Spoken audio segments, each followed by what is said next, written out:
Өлкөдө Кыргыз Республикасынын Жогорку Кеңеш депутаттарын шайлоону уюшкандыкта өткөрүү боюнча даярдыктарды көрүү өз нугунда жүрүп жатат. 5 октябрда Жогорку Кеңеш депутаттарын шайлоо даярдык көрүү боюнча республикалык штабтын көчмө жыйыны Баткен облусунда өтүп, ага Кыргыз Республикасынын президентинин Баткен облусундагы ыйгарым укуктуу өкүлү Абдикарим Алимбаев, Жогорку Кеңештин депутаттарын шайлоого даярдык көрүү жана өткөрүү боюнча республикалык штабтын төрагасы Марат Иманкулов, БШКнын төрайымы Нуржан Шайлдабекова, БШКнын мүчөсү Узарбек Жылкыбаев жана облустук мекеме ишканалардын жетекчилери, жергиликтүү өз алдынча башкаруу органдарынын башчылары катышты. Отурумда президенттин Баткендеги ыйгарым укуктуу өкүлү Абдикарим Алимбаев Жогорку Кеңеш депутаттарын шайлоого даярдык көрүү боюнча облус аймагындагы аткарылып жаткан иштер боюнча маалымат берип өттү. Өкүл өз сөзүндө шайлоо ачык, айкын, таза, мыйзам бузуусуз өткөрүү боюнча бардык аракеттер көрүлөрүн билдирди. Ошондой эле адилеттүү шайлоо өткөрүү боюнча облус активине бир канча талаптарды койду.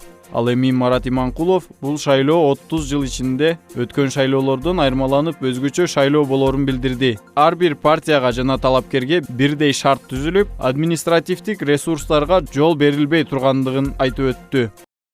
Маалымдоо менен үгүттүн дагы так айырмалап, ошол үчүн мисалы конкреттүү мисалдардын негизинде дагы аябай жакшы түшүндүрүп бергенге аракет кылып жатабыз. Анан кийин айтып жатышат, аябай сонун болду, биз эми айырмасын аябай так билип калдык, оңой эле турбайбы деп кетип атышат биздин тренингтерден кийинчи. Анан кийин ушул көпчүлүк учурда ушул маалымдоо менен үгүттүн айырмасын билбегендиктен коркушуп, аларчы журналисттерчи анан кийин саясий партия же талапкер жөнүндө маалымат жасап койсом эле үгүт болуп калат, анан борбор шайлоо комиссиясы бизди аккредитациябызды алып салат деп коркушуп эле элементар түрдө мындай маалымдоо иштери дагы жүрбөй калып атат да. Маалымдоо иштери негизи массалык маалымат каражаттарында абдан кеңири жүрүш керек. Үгүт материалдары мындай бир аз эле проценттин болуп, көбүнчө мисалы маалымдоо иштери жүргүзүлүшү керек да. Анткени шайлоочуларга элементардуу түрдө саясий партиялар тууралуу дагы маалыматтар жетишсиз. Саясий партиялар, талапкерлердин шайлоо программалары тууралуу дагы маалыматтарды берүү, бул маалымдоо бере бериш керек. Болгону бир укук, бирдей укуктуулук, бирдей мамиле. Ушул принциптерин аткарыш керек да. Анткени бир мындай кеңири материал жазып, андан ал жерде мисалы басымды көбүрөөк бир партияга берип коюп, ал жөнүндө мындай көбүрөөк жазып койсо, мисалы кандайдыр бир мындай артыкчылыктарын да жазып жиберсе, албетте буга мыйзам жол бербейт, бул үгүттүү эсептелип калат. Республикалык штаб ушул ар бир областта көчмө жыйындарды өткөрүп, штабтын отурумдарын өткөрүп, ал жерде мамлекеттик органдарга жана өз алдынча башкаруу органдарга тийиштүү ушул шайлоо комиссияларга көмөк көрсөтүү алкагында тапшырмалар жана милдеттер коюлуп атат.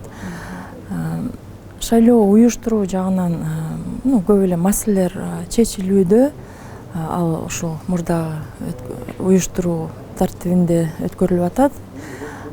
Андан сырткары дагы ушул шайлоо процессинде кандай проблемалар бар, ошол жөнүндө талкуу жүргүзүлүп, биз ушул ал проблемаларды чечүү жолдорун дагы ушул штабтарда талкуулап, ишке ашыруу жолдорун белгилеп атабыз. Эч ким кабинада жок. Эркин добуш берүүгө толук мүмкүнчүлүк бар.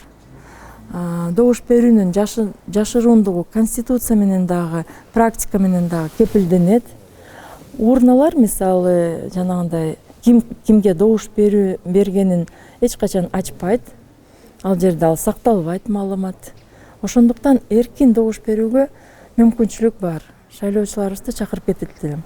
Эркин жүрөгүңүздөр менен тандаңыздар, добушту эркин бериңиздер.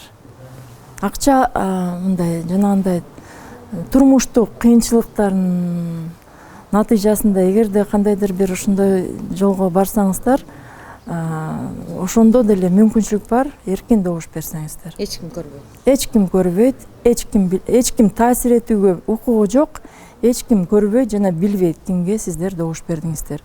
Эркин добуш берсеңиздер. Бекбол Бакыт уулу, Салам Медиа, Баткен.